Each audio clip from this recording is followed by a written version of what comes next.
Thanks for joining us this evening as we cover all things people, power, and politics. This is The Pulse. I'm Roop Raj. A horrific day in Washington, D.C. 2 National Guard members shot, critically hurt. And in this hour, we know that a suspect is in custody. Former U.S. Attorney Matthew Schneider is joining us to talk about what happens next in this investigation. But we want to begin with what we know at this hour. The shooting happened in the 2 o'clock hour this afternoon, just blocks away from the White House, 0.3 miles away, a 7-minute walk. President Trump and First Lady Melania Trump were in Florida at the time of the shooting. Now, 2 Guard members are from West Virginia, the ones who were shot. As we said off the top, they were critically hurt. Police say there's no information about why the suspect might have done this. But they do say the suspect ambushed the Guard members by coming around a corner and immediately shooting right at them. That suspect was shot, and investigators believe their injuries are not life-threatening for that suspect. Earlier today, we heard from D.C. Mayor Muriel Bowser about the attack. We join with the FBI director in ensuring that MPD investigates, the U.S. attorney prosecutes this case to the fullest extent of the law. I've had the opportunity to brief U.S. Attorney General Pam Bondi, who was speaking to the president when I called, as well as the United States Attorney Pirro, who assured me that this case will have her office's complete attention. Here to talk about this investigation, how it could play out, and what's next, former U.S. Attorney Matthew Schneider. And Matthew, it's always great to see you. Thanks for joining us, even under these circumstances. Thank you, Roop.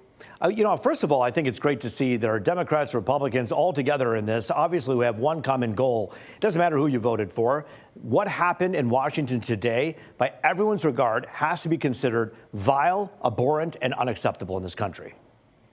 It certainly is, and I hope that everybody agrees with that. And it's part of a larger problem that we have about violence against people in general and against law enforcement and against our military. But with this particular case, that's kind of the question that's on everybody's mind at the outset. When you start any case like this from a law enforcement perspective, the first question you're going to ask is this person a lone wolf, or are there other people involved? And we asked that after September 11, after other events. We want to make sure that this is the only person doing this. And it appears that law enforcement has acknowledged that he or she was acting alone. But there's a couple different levels of acting alone. The actual event itself may have been acted out alone, but I find it striking in the conversation with you that you're bringing up the fact that they have to look into things like what was the planning? Who else may have been involved? Where did this person get the weapon? Was he talking to other people? All questions that are really critical, wouldn't you say? That's exactly right. One of the first things they have to do is find out every single thing about this individual. And that's the person's social media posts, whatever is in the background. Law enforcement might have to use certain tools, such as search warrants and grand jury subpoenas. It appears that this suspect is not cooperating, so they won't get an interrogation, at least not right now.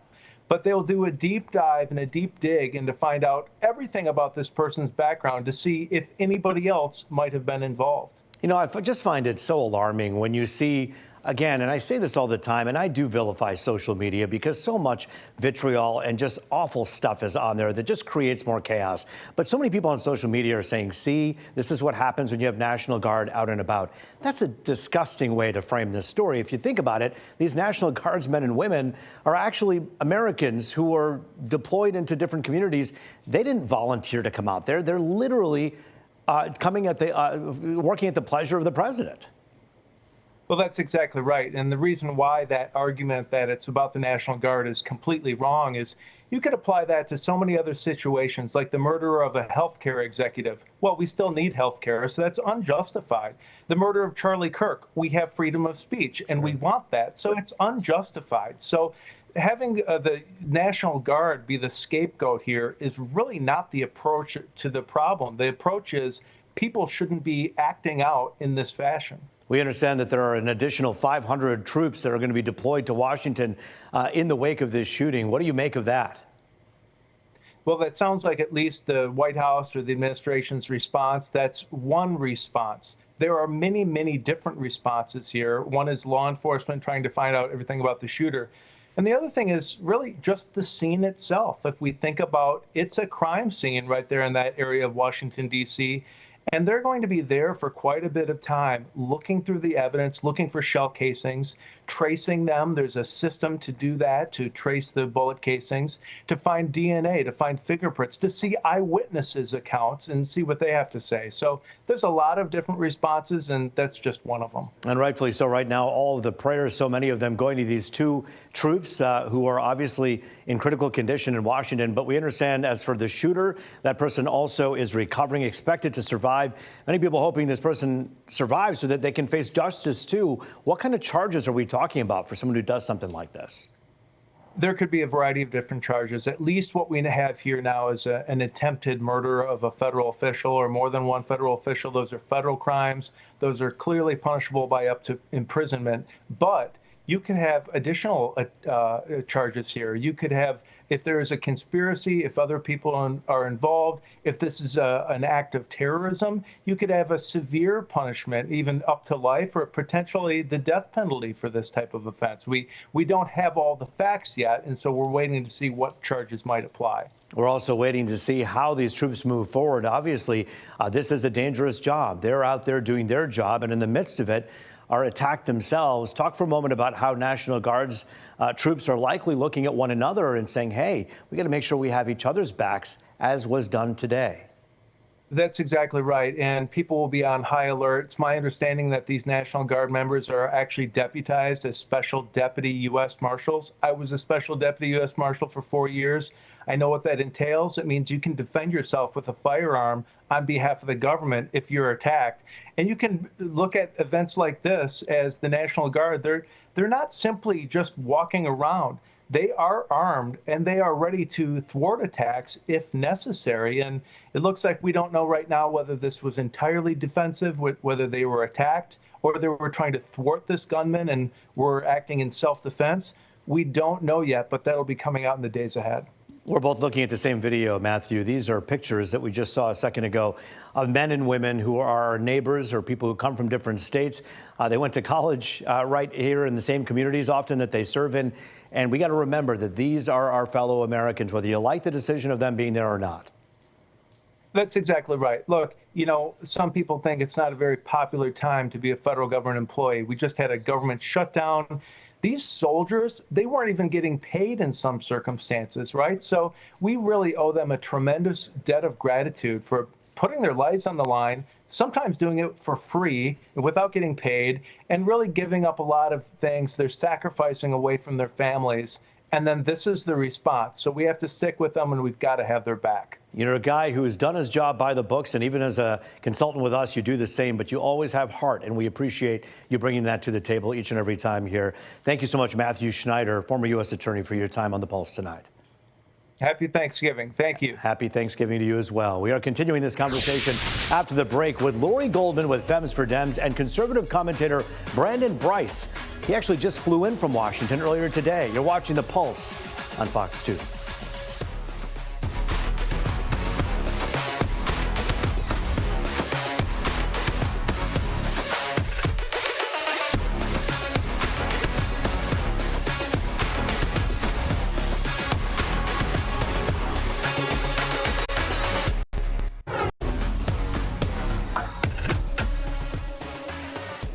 Back now on The Pulse, looking at all things people, power, and politics. Here to talk about the big news of the week, Lori Goldman with Femmes for Dems and Brandon Bryce, a conservative commentator and host of the Bryce is Right podcast. And we thank you both for joining us here tonight. Thank you.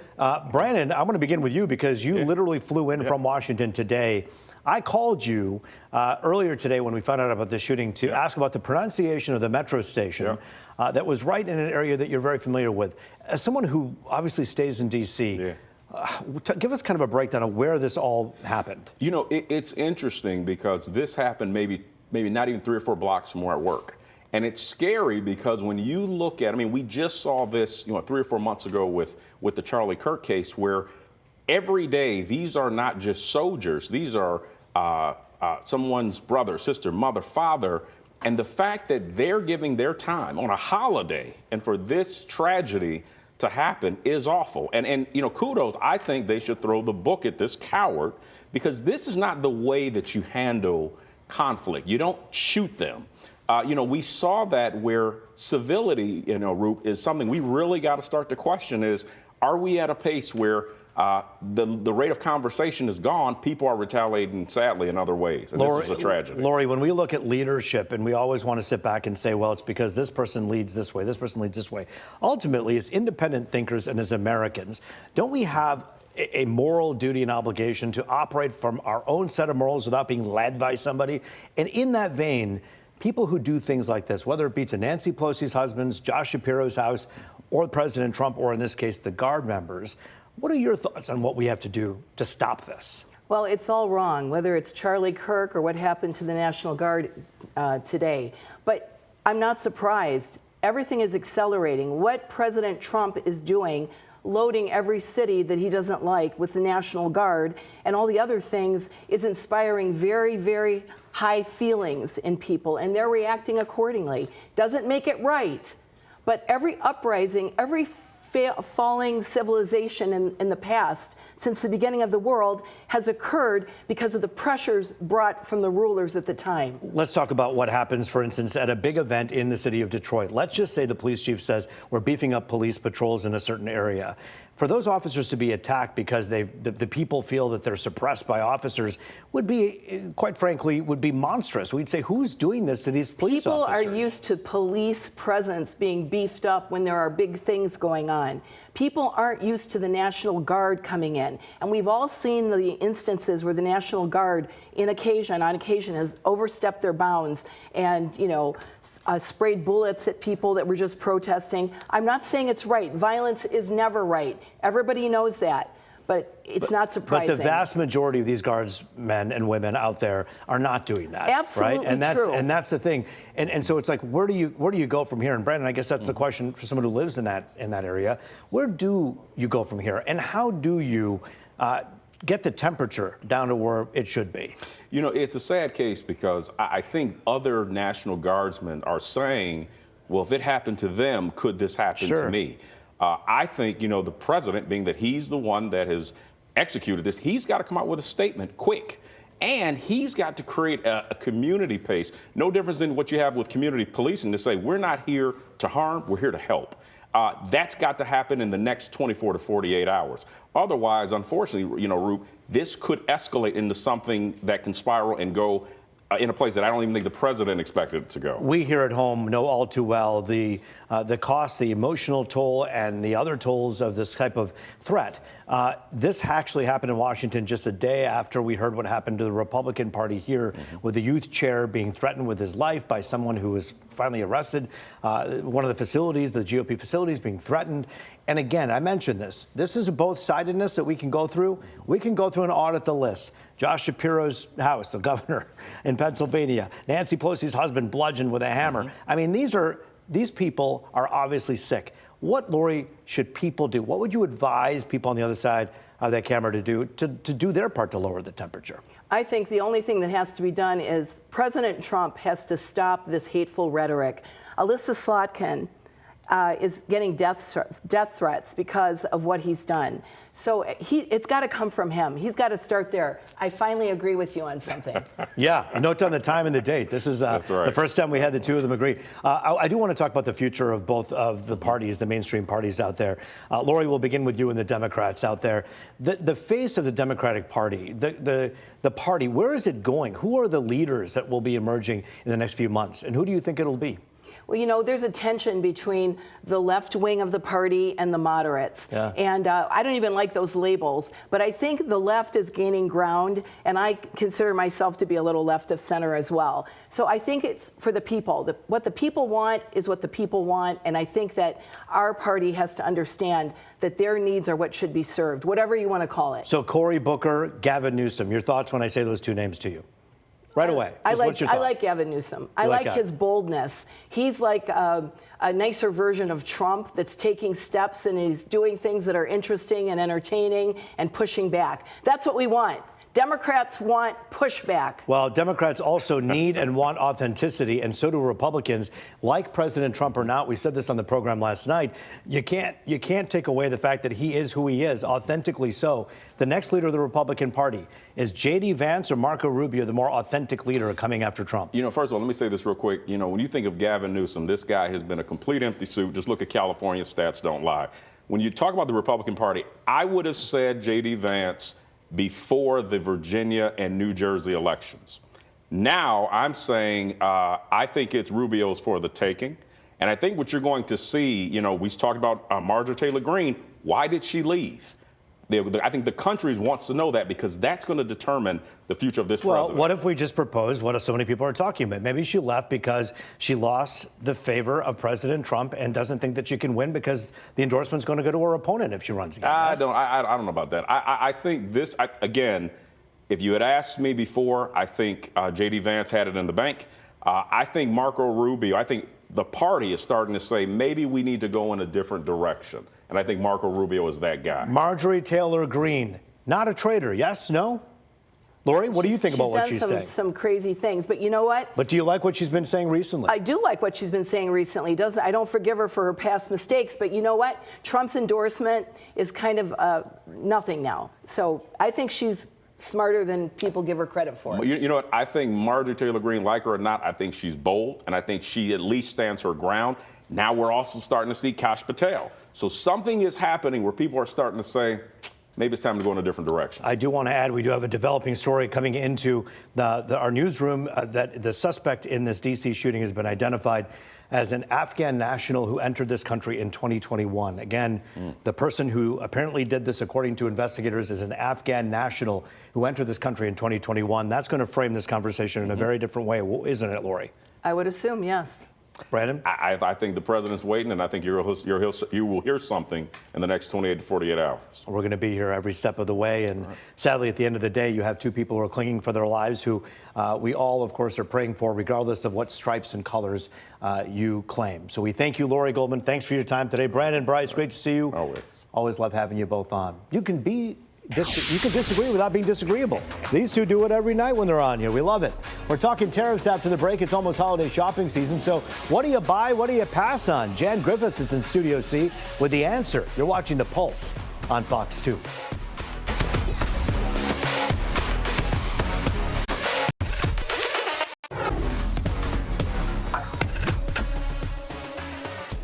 Welcome back. At the time of this taping, we do have news that's just coming into our newsroom as we talk about people, power, and politics on our only nightly political talk show in Detroit, The Pulse. We're hearing that the suspect in the shooting of those two National Guardsmen in D.C., apparently, according to investigators, is a Afghan national who entered the United States in 2021. Obviously, more on this throughout the days to come, and we'll be watching this and following this very carefully. But joining us now to talk about how tariffs could impact our holiday shopping, Jan Griffiths. She's the host of the Automotive Leaders podcast and just an all-around tariff expert, an all-around really good woman and a smart one at that. We thank you for joining us here on The Pulse. My pleasure. So I know we talked to you a lot about autos, and so we'll begin there, but then we'll go into some other things that we should keep in mind about tariffs.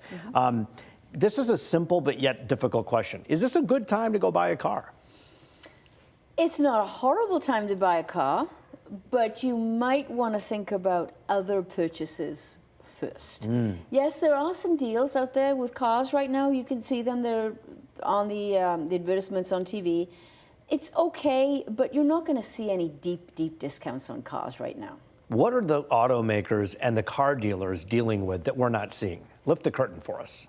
So what the car automakers are dealing with right now is they're dealing with tariffs. They're dealing with AI.